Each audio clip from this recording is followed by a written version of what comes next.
And as protests continue to fight for immigrant rights, the Supreme Court told the Trump administration Saturday to stop the deportations of Venezuelan men currently being held in detention centers in North Texas. CBS's Christian Benavides has more.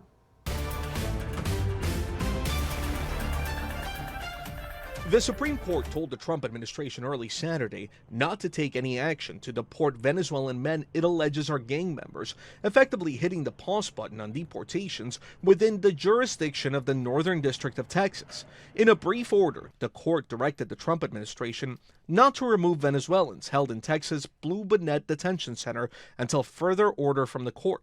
Justices Clarence and Samuel Alito dissented. The court acted overnight following an emergency appeal from the ACLU. The Trump administration is expected to return to the Supreme Court quickly in order to persuade the justices to lift the order.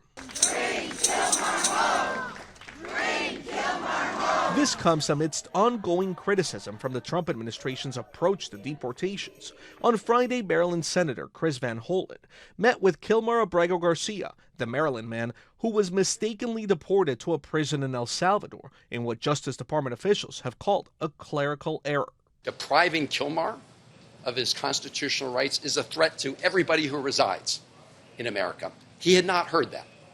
I believe that gave him additional strength. The Supreme Court ruled earlier this month that the Trump administration must take action to facilitate Abrego Garcia's release. But the Trump administration now maintains Abrego Garcia will never return to the U.S. Van Hollen and a growing number of civil rights advocates are lobbying for Garcia's safe return. The White House and the president have been lying about this case from the beginning.